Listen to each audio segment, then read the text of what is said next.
location for this episode of Add Up Accelerated Excellence at the beautiful campus of the University of San Diego.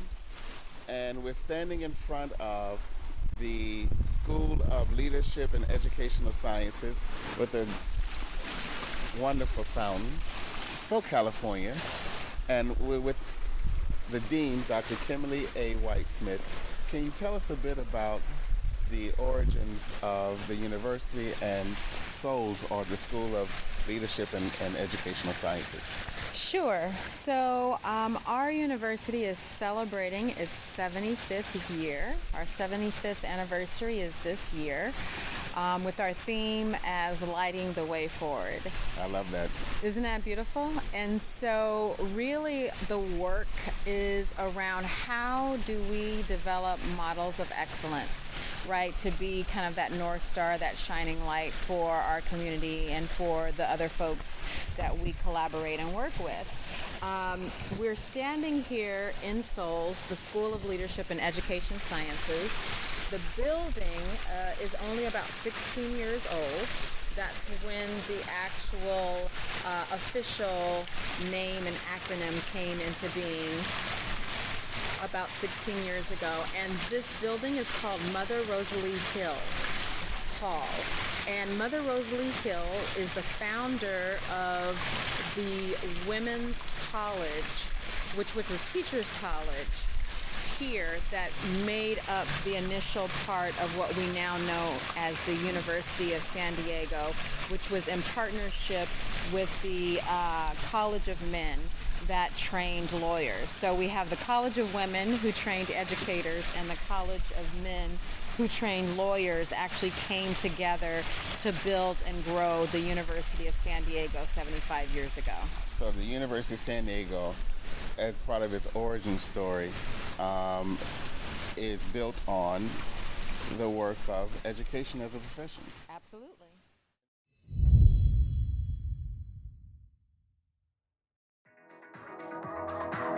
Welcome to Add Up Accelerated Excellence, a podcast dedicated to the advancement of educational effectiveness and equity across both traditional and non-traditional learning experiences and contexts. I am your host for this episode, Jacob Easley II, PhD, PMP. Let's get into it.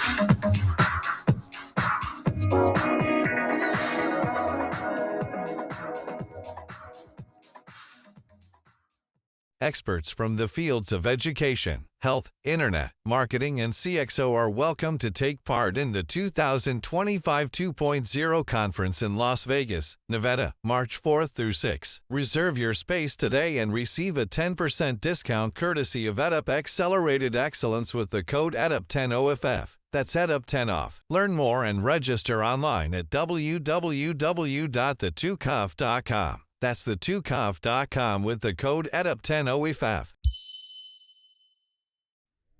This episode of EdUp Accelerated Excellence is very special to us as we extend our boundaries for engaging community members and those who are committed to the advancement of educational effectiveness and equity. For this episode, we're on site at the University of San Diego with Dr. Kimberly A. White-Smith, Dean for the School of Leadership and Education Sciences, and her team to highlight the Black InGenius Initiative, or BIGGIE. Welcome back to Add Up Accelerated Excellence. And we have two outstanding guests for this episode. They are Drs. Kimberly A. White-Smith and Sean Green, both of the School of Leadership and Education Sciences, or SOLS, of the University of San Diego, of course, in California. Dr. White-Smith is a professor and dean of SOLS with over 2 decades of service enhancing urban schooling, nonprofit management, and community partnerships. She is committed to academic and community justice for marginalized peoples. A prolific author, she delves deeply into topics such as teacher and student learning, equity, and the nuanced experiences of Black women in higher education leadership. Dr. White-Smith is also the recent recipient of the American Association of Colleges for Teacher Education, or AACTE's prestigious Edward C. Pomeroy Award, recognizing individuals for their outstanding contributions to teacher education. Dr. Green, a two-time graduate of the University of San Diego, is Assistant Dean for Innovation and Community Engagement. His responsibilities include program development and oversight of programs such as the Academy of Catholic Teaching, ACT, the Black InGenius Initiative, Biggie, and the Pompton Path, a Catholic college bridge program. Dr. Green's research interests include college readiness, program implementation in education, and self-efficacy for first-generation college students. Doctors White-Smith and Green, welcome to the show. Thank you. Thank you for having us. I'm so glad to have you. So for those who can't see, these are two this will make a very good looking group here. So and we're on site on their campus. The campus is beautiful.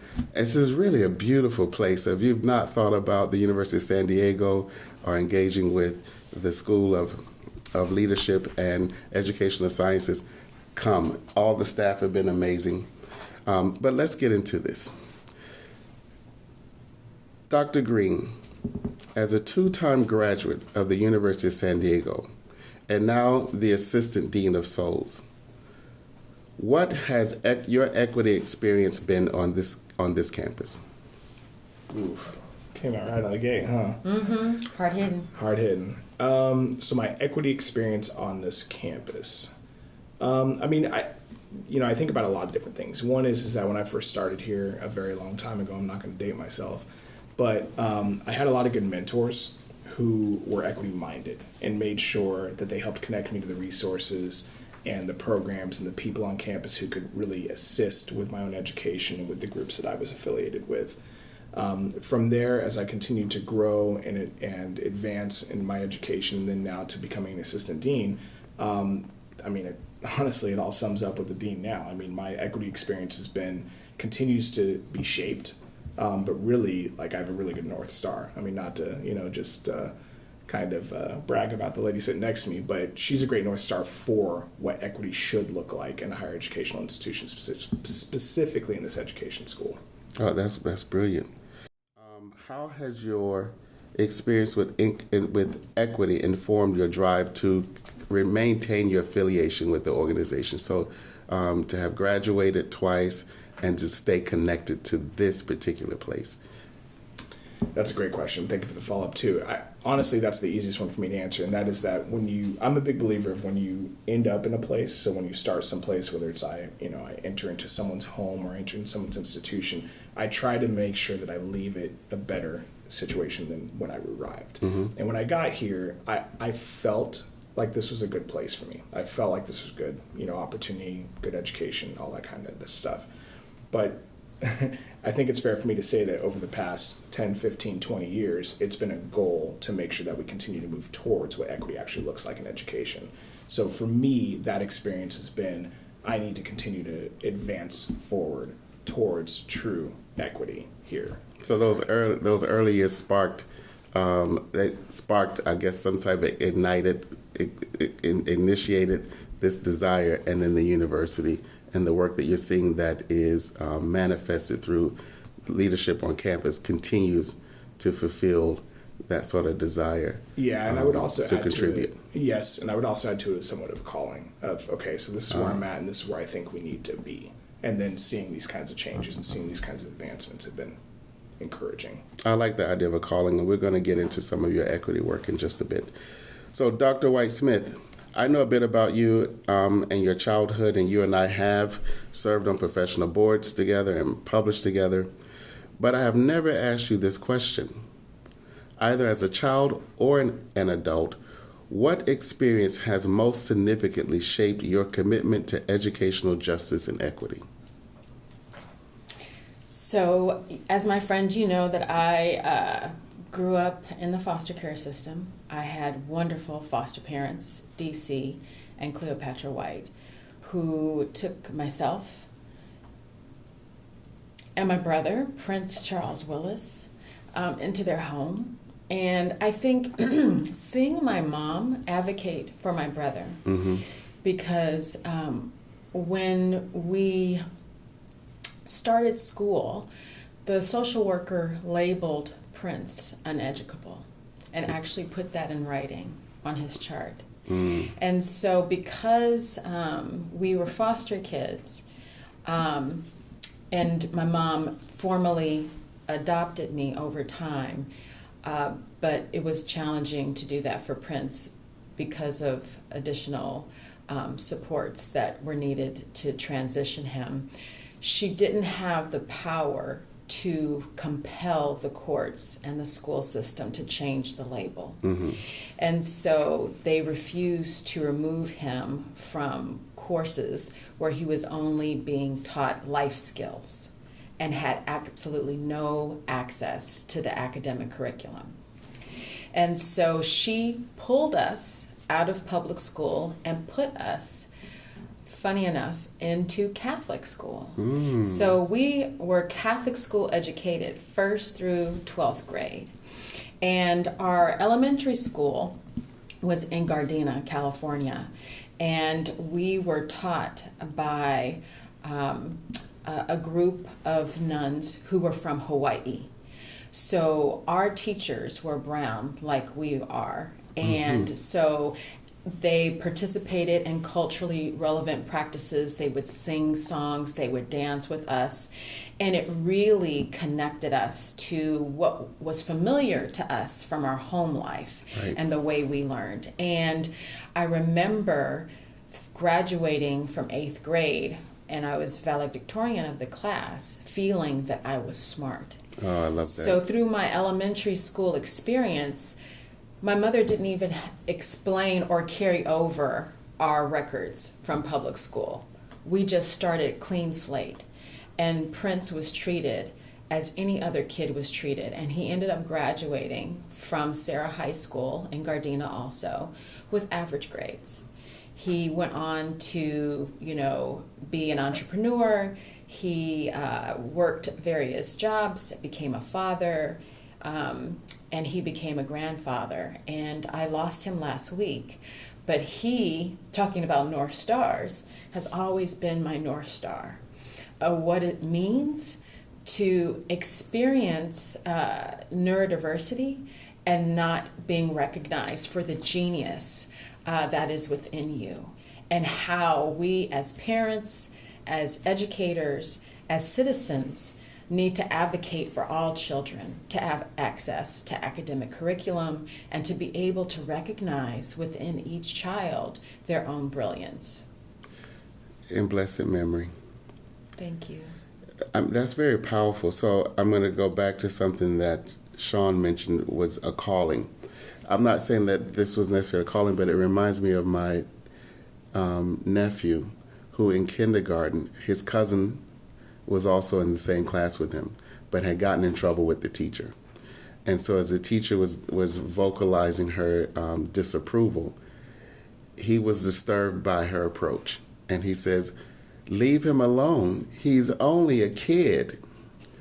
But it speaks to this idea that kids are observant and they are always analyzing what's happening in the world. Yes. So these two stories of lack of access, lack of sensitivity towards moving now into Catholic education, in which you found an environment that supports individuals for who they are and how they show up and allows them to thrive. I think that's quite powerful. Absolutely. And for me, this has been a full circle moment. Right.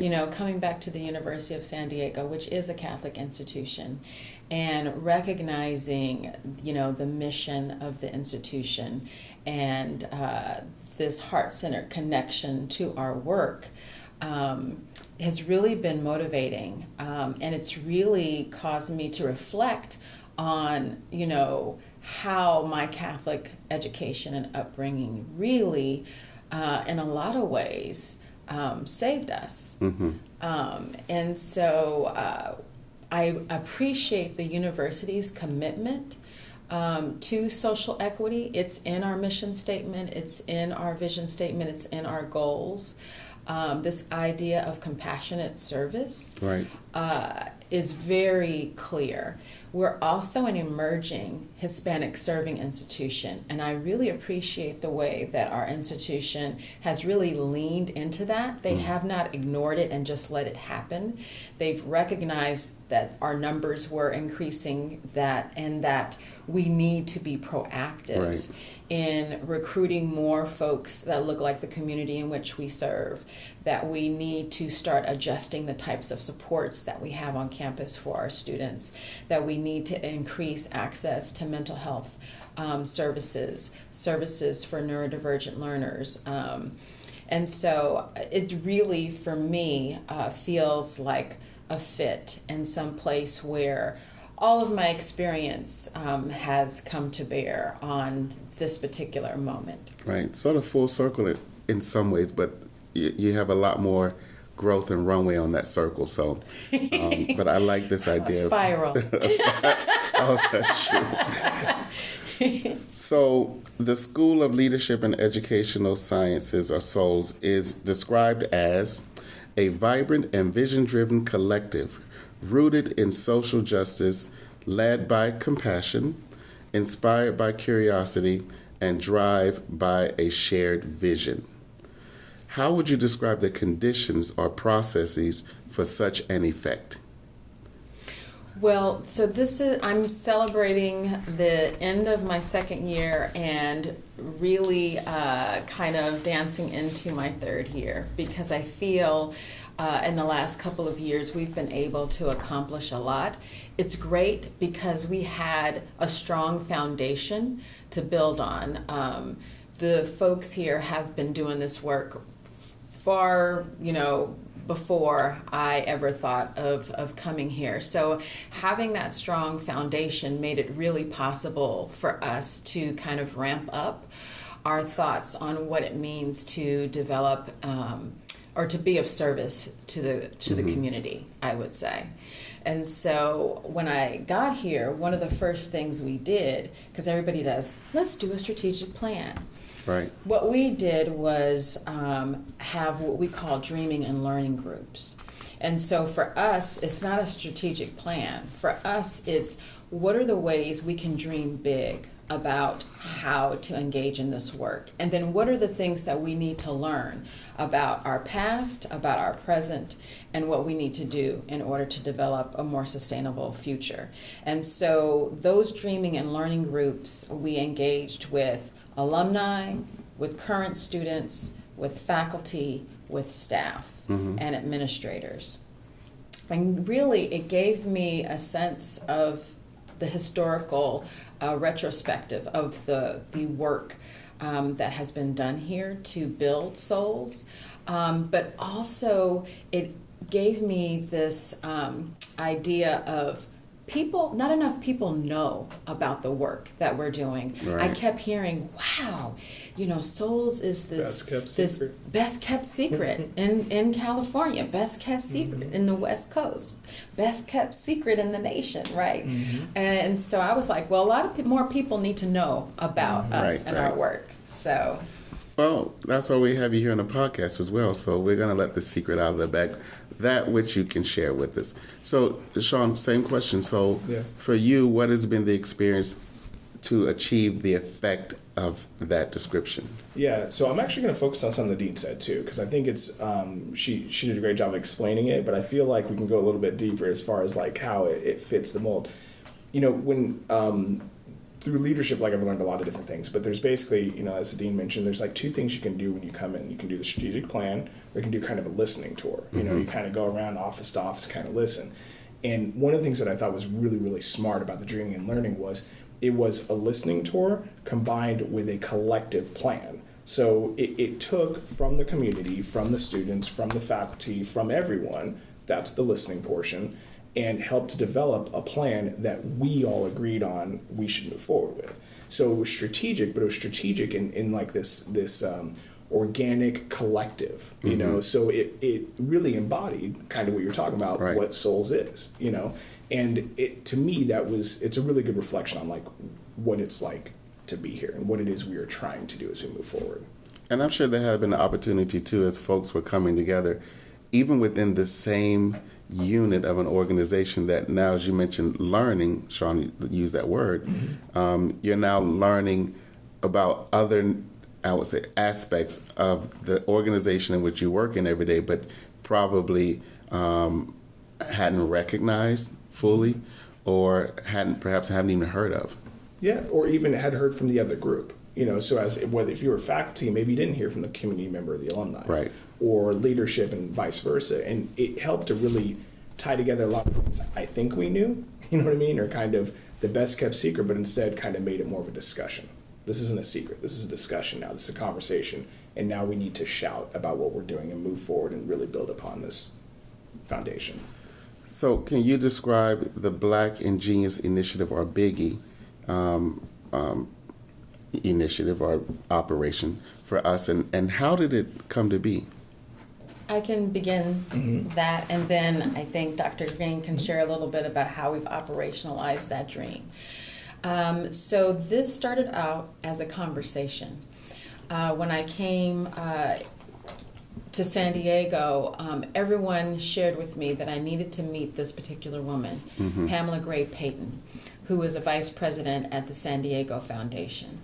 And she is also a former employee of the University of San Diego. Okay. She founded the Black graduation or commencement celebration here at USD, I want to say 16, 17 right. years ago.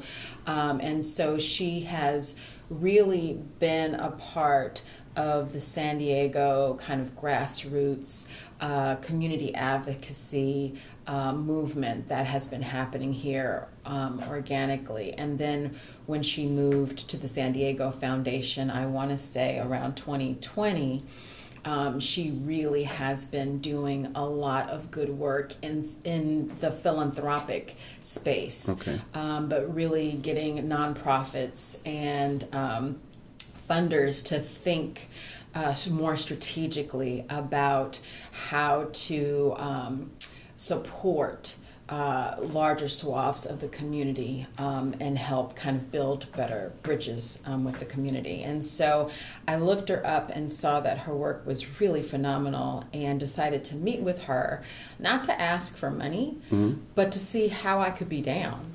I wanted to be a part of the work that she was doing Right. to build the community. And I wanted to express to her, this is my background, this is what I do.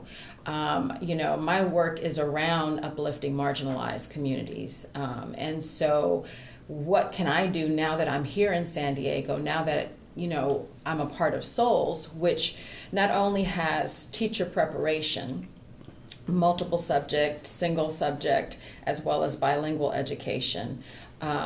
But also we support nonprofit. We have a nonprofit institute.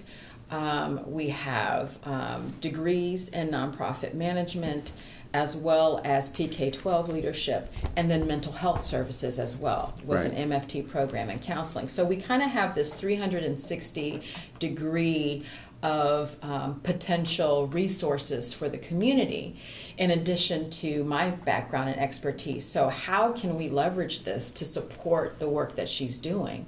And she said, well, I have this conundrum, right? I have this money that comes from the work that we've been doing that demonstrates in the county of San Diego, we have not been serving particularly our Black students well. They have higher expulsion rates. They have higher rates where they are unable to access the academic curriculum. Their test scores are not at par with the other subgroups, right? The other subgroups are making incremental gains. The Black students here are the only subgroup that are not. And so no one can tell me what is really happening? How is this operating? What is really the problem here? And so I explained to her, this is my work. It's something that I call benign neglect, right? Our Black students are monolingual English. You know, there's this idea that there shouldn't be any barriers to their academic attainment. And so they're kind of ignored in the larger scheme of things. And so as we see, you know, they are, you know, impacted by, you know, racialized, you know, policies, things that happen in the school system that have been historically inequitable. Right. And so that's the beginnings of Biggie. We sat there, we brainstormed, what are some things we can do in order to flip it? We know what the problems are. What are the things that work that could help us kind of impact the community and to get educators and community members to think differently about how to address the students in the community. So that was the impetus for the Black InGenius initiative. So this idea of focusing on the genius that exists within all students and to figure out what are the strategies and what are the elements that we need to put in place in order for them to experience success. And Dr. Green could tell you kind of how we operationalize that. Yeah, so I was lucky. I got a call. I got to assume this role, and then I believe I took my position in November. Signed my contract, made a hire in January, and we had our first class in April or May. And we were off and running. And specifically, what we did was of 2023. Yes, 2023. So hired November 22, 2023, off and running. Yeah. And I think, you know, the specialty I brought to the table was I had a background in recruitment and program building as well, and then counseling. So those three things allowed me the opportunity and really kind of the vision, if you will, or plan to how do we go to schools, how do we connect with the counselors and administrators that we need to connect with, how do we find these students that otherwise maybe can't be found or otherwise don't have voices or don't have people who can provide, you know, those opportunities. So we did that. We really went, and we went hard. We were at schools, we were, you know, going to evening activities, doing all that kinds of stuff. And so then we really just built the program off the vision and then the direction of what it was we wanted to do. And the values within Biggie that I think are really critical and everyone can understand. I mean, our primary values are social and educational equity excellence, which everyone can agree with, and then asset-based learning and growth mindset. Right. So, I mean, everyone hears that and can go, yeah, that makes complete sense. Not everyone has someone in their lives to help really build those skills or has community partners that can, you know, we work a lot with the parents, and the parents are amazing. They're amazing, and they want to learn, they want to be a part of this, they want to help shape it. And sometimes it's just, hey, have we tried this? And then vice versa, have you tried this, Dr. Green? And we've been able to really, I think, build a pretty successful program from the start. And what age groups are you working with? We target rising sixth graders, and this is a model that is built on the model that exists at the University of Southern California, the Neighborhood Academic Initiative. Okay. And I'm from Los Angeles, and so and I got my doctorate at USC. So as a grad student, I was able to work with Kim Thomas Barrios, who was the director for NAI for many years and is still a member of the board there and a part of USC. And so where the model overlaps is we recruit rising sixth graders. We work with them over the summer. Okay. We then bring them back to campus once a month. To engage in enrichment and culturally responsive programming and supports, to celebrate their genius, to help them think about the ways in which they learn and how to actually advocate for themselves, as well as we have a partnership with the Jacobs Institute here at Souls. And they get experience with science and technology, you know, the STEAM areas. And we keep them. We keep them coming back and engaging with us every year. And the hope is to grow the program so that they're with us through 12th grade. And President Harris has agreed to that anyone who wants to come to USD and meets the basic requirement for entrance can get their needs, their financial needs met post any outstanding needs from financial aid and come to if they've USD. successfully completed the Biggie program. That is correct. And so that is the skeleton of the Biggie program. I think the part where Biggie is different is in the holistic supports that we have. So not only do we work with the students, but we also work with the caregivers. Okay. So whether they're parents, foster parents, teachers, advocates, their nanas, their papas, we actually meet with them on campus when they come and bring their children. And so they have named themselves family, and they engage in work around how to advocate for their students, for the children in their lives. So that is the other aspect of it.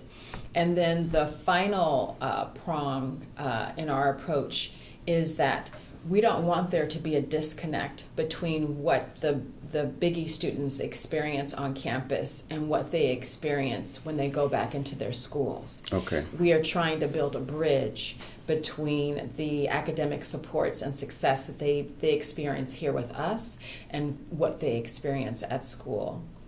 And so Dr. Green and his team has been amazing at actually keeping in touch with the schools and following up with our Biggie students when they have challenges or when they have successes and they want to celebrate. And we also are building curriculum training modules for the principals, for the teachers of the schools and the school districts, so that there can be more cohesion between what they experience here and what they experience in their school environment. Leaders, entrepreneurs, and change agents looking for the opportunity to network and exchange ideas with other trailblazers and to further your brand. The 2.0 conference is for you. Experts from the fields of education, health, internet, marketing, and CXO are welcome to take part in the 2025 conference in Las Vegas, Nevada, March 4th through 6th. Reserve your space today and receive a 10% discount courtesy of EdUp Accelerated Excellence with the code EdUp10OFF. That's EdUp10OFF. Learn more and register online at www.the2conf.com. That's the2conf.com with the code EdUp10OFF. Are you an educational leader or organization seeking innovation or just a new perspective? Then look no further. Accelerated Excellence Consulting is dedicated to offering support to educational leaders and their organizations to meet their full potential for excellence.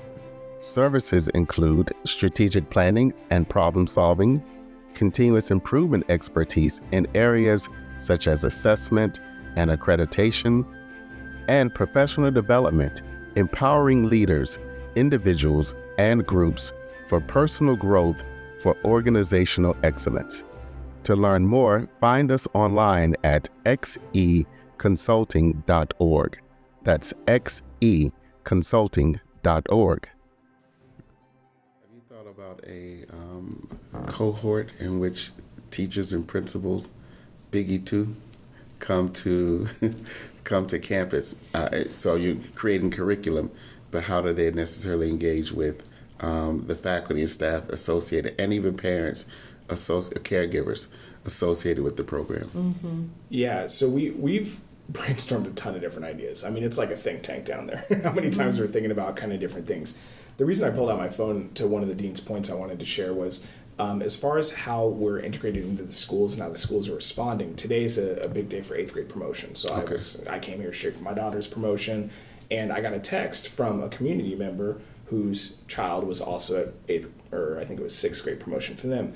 but their school integrated stoles for the Biggie scholars. So they sent a picture to me of the 3 or 4 students who, were Biggie Scholar recipients, and that's how that school has chosen to recognize the students even within that community. So that's the kind of connections, we're making as well. Mm-hmm. As far as, bringing the principals, the teachers to campus, I think it's a great idea, and I think that's something we absolutely should.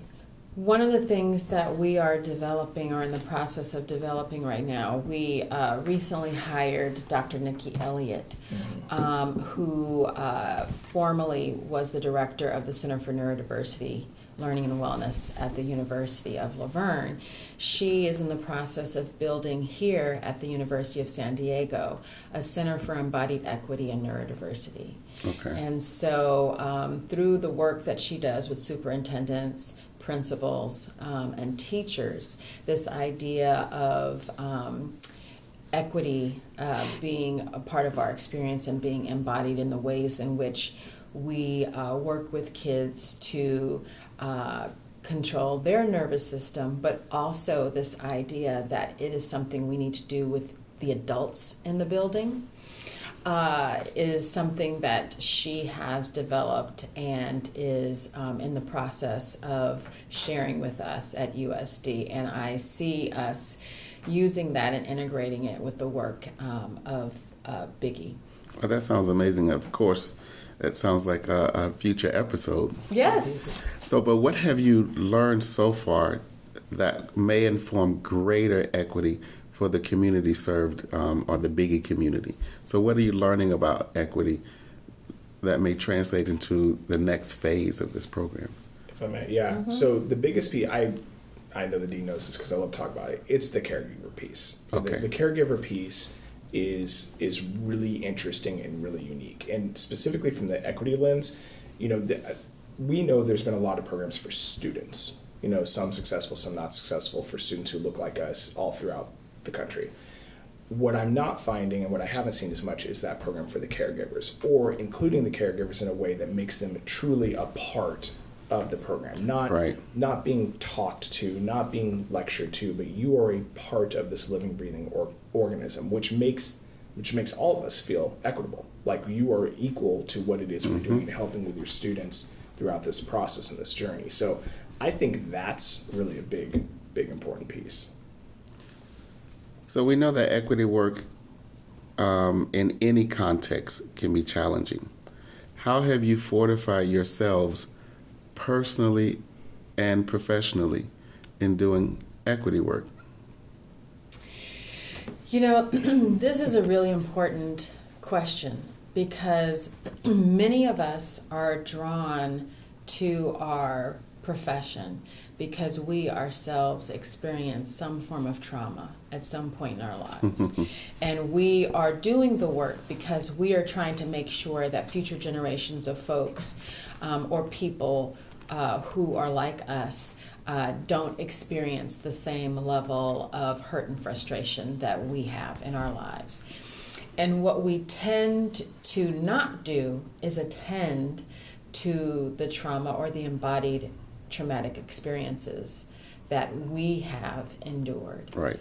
And so for me, I have to consistently engage with both mental, somatic, work, yoga, breathing, as well as, just being able to kind of walk away from some of the things that I'm working on in order to, fill my cup back up first before I go out and replenish other people's cups. So I always tell my staff, you know what they say, you got to put your oxygen mask on first before you can help somebody else. That's right. And so I think that is an area that I'm starting to get into both in my personal research and writing, and kind of the workshops that I'm building for other equity leaders to start thinking about, the piece where we attend to our own physical and emotional nature as we do this work.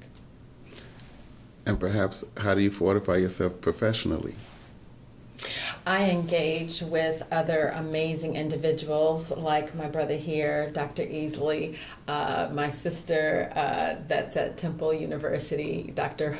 Monica Sheely Williams, and I just have my inner circle of folks that I call upon and talk to and really are able to engage in higher levels and say, this is what I'm thinking about. Am I on the right track or am I off here? Like, what are the things that I'm missing? And you all tend to really help me kind of push back and develop my own ideas and thought processes. And Dr. Green? Yeah, I was thinking about that. Dean has a lot of really, really good answers for that. Mine's pretty simple. I keep a pretty curated news feed. I love it. You know what I mean? It's very strategic in what I choose to look at or not look at. But also, I mean, I don't know if I have anything good in place, to be honest.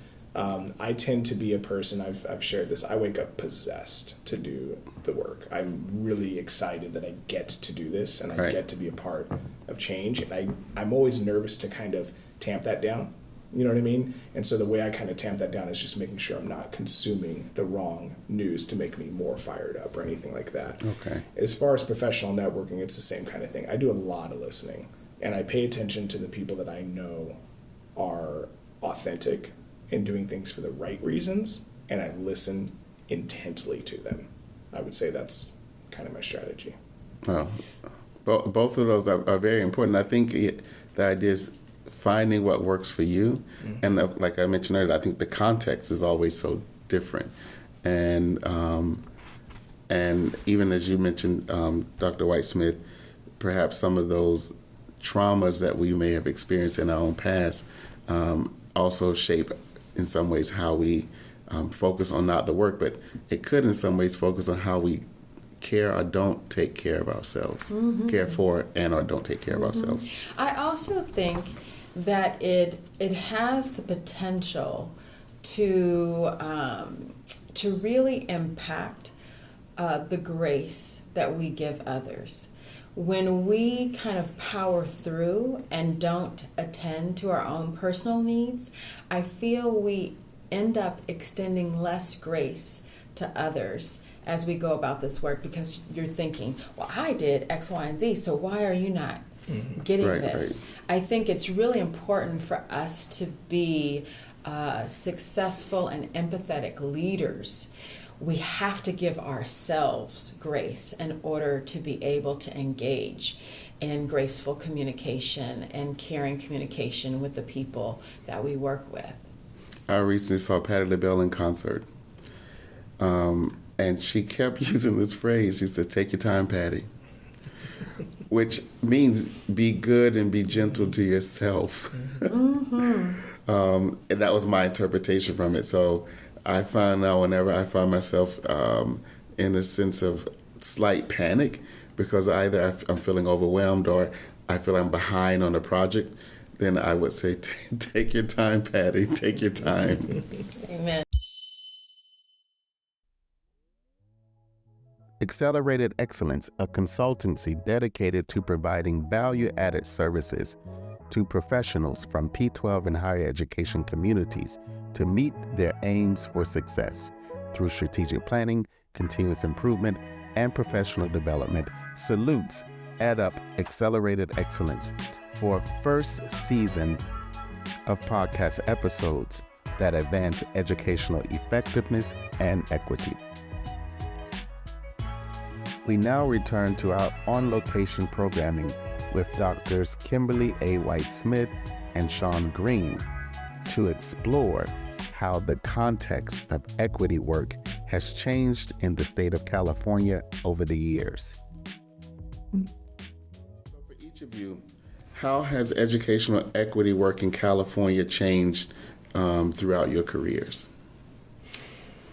Gosh, so at the beginning when you introduced me, you said I've been doing this work for a couple of decades. It's actually this year marks my 30th year officially in education. And we're not counting, don't worry. I got my teaching credential in 1994. And so that began my work or my journey, starting with being a kindergarten teacher. And then moving on into higher education later on. But I have to say that I realized that there was a lot of things that we took for granted in other states that California didn't recognize. And it wasn't until I had my own child and she was in the public school system that I realized what was missing. The state of California did not even recognize neurodiversity and dyslexia until 2018. And so thinking as a Californian whose brother was mislabeled, Right. and seeing over the years as a teacher how this label was, transformed into something that continues to create obstacles for Black and brown students. So in the 70s, for my brother, the label was uneducable. In the 80s, the label moved, right, to learning disabled or, socio-emotional disorder. In the 90s and the early 2000s, we then began to move the label because tracking became a thing. Then we started recognizing trauma. And now we give out trauma labels to kids like it's candy. You got trauma, you got trauma, you got trauma, right? And like I've said, we fail to recognize that the trauma that even the teachers bring to the classroom, they themselves, right? And Dr. Nikki always says, the adults in the schools and in the classrooms are the ones who set the thermostat for the room. And if your nervous system is dysregulated, how are you going to train and support the students in regulating their own systems? You can't, is the answer. And so I think since, I began engaging with the education system here in California, which is interesting because we think of California as being progressive. Right. Right? But it is in many ways. And it is in many ways. Relatively. Relative, but I don't think any state or any location, I think any of us have cracked the code, particularly around educational equity. Ergo, we're having these conversations, but we're not immune. Right. Right. We're not immune to the mislabeling of students. We're not immune to the lack of resources and recognition and training and support around neurodiversity, neurodivergent learners, which many of our Black and brown students actually are. Right. We tend to, we look at increased suspensions and expulsions, right? We don't do the work of going back to, well, what was the impetus that got us here? Right. What was the lack of recognition and this kid's brilliance that caused them to be bored? That caused them to not engage in the classroom, that caused them to not connect with the teacher or with the curriculum, right? Right. Did the curriculum reflect their experiences? Were they able to see characters that looked like them? Were they able to see explorers or innovators that looked like them within the curriculum? And so at what point were the adults in the room responsible for engaging the kids before we got to the point where the expulsions or the more severe Disciplinary measures. Yeah, disciplinary measures happen. So thinking about that, I think in California, it's something that we are definitely working on and working through. Out here, but I would say intention. And so in my time in California, and I was born and raised here, but the intention of the programming, the intention of the different things we're doing seems to be a little bit more clear and a little bit more focused. So meaning a program like this, the Black InGenius initiative would not have existed 20 years ago. There's no way. No one would have tried to do something like this, Even I think about different things like our residency programs and how we're trying to identify community members who can become teachers so there's more representation within the schools. That intention is newer. That seems to be a shift. And it's an important one, and it's one that I think we're kind of moving in the right direction. And as we kind of talked about with progressiveness, we're not there, but relative, we're still pushing. We're still pushing, and I think that's the biggest one. Yeah, that sort of reminds me. You mentioned that University of San Diego is is growing in the number of Hispanic or Latinx student in its student population. And you mentioned the word, and I thought about the same word, Sean, intentionality. So how do you now create intentional programming and intentional supports to recognize that there is a demographic shift in this country? And when many institutions are struggling with enrollment, if you hold on to a traditional mindset and traditional practices, which are predominantly middle-class white kids going to college, now that we have to think about a shift in demographics, how do you then support a population that many of your faculty and staff and even leaders perhaps aren't accustomed to, or and don't know much about in some ways, or only from the fringes, either from media or perhaps a positive experience or a negative experience that they did not know how to unpack from that moment, and you bring it over to your work here at the university. So I like this idea of intentionality. Absolutely. And the thing is, I think as higher ed institutions, we have to start being more intentional with regards to our student body and recognizing who we actually serve. Because if we don't, then the decision will be made for us by the lack of enrollment. And so when you think about the higher education landscape, especially over the last 10 years, we already knew before the pandemic that the two growing demographics in higher ed were the Latinx population and the adult learner. Right.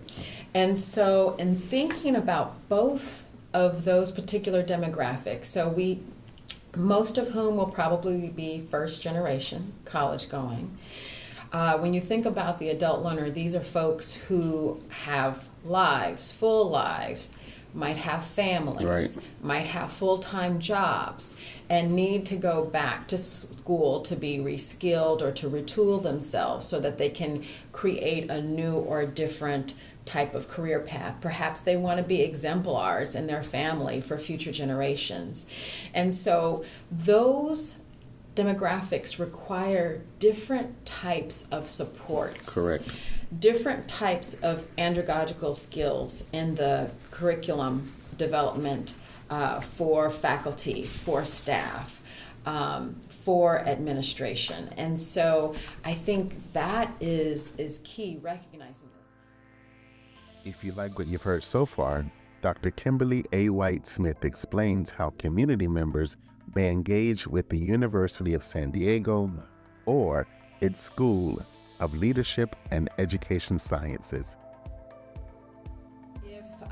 If you're not in the area, but you want to give back and support the program, you can donate to the Black InGenius initiative. You can go online and support in that way. We're always looking for mentors for our students, but also for our caregiver program. And so if there are folks who have it in their heart to come and to engage in the work directly with our caregivers or with our students, we also welcome that support. Dr. Green, what other ways are there to engage with souls? I mean, I think that's a great one too. Mentoring was my favorite one, as far as if, depending upon where it is you are at your time in life, what it is you feel like you can provide and give to serve. Mentoring is always a good opportunity for Biggie specifically, and any of our programs that are student facing. But also I would even encourage, if you're interested in kind of pursuing some more education, we got a lot of great degrees and certificates and stuff like that. We can come and engage that way as well. So I want to thank both of you for the opportunity to learn from and with you on this episode of EdUp Accelerated Excellence. Thank you. Thank you. Thank you. Thank you for engaging with the EdUp Accelerated Excellence community. You can find this episode and others on Spotify, iHeartRadio, and Apple Music. And if you like this episode, please don't forget to follow us and share within your network.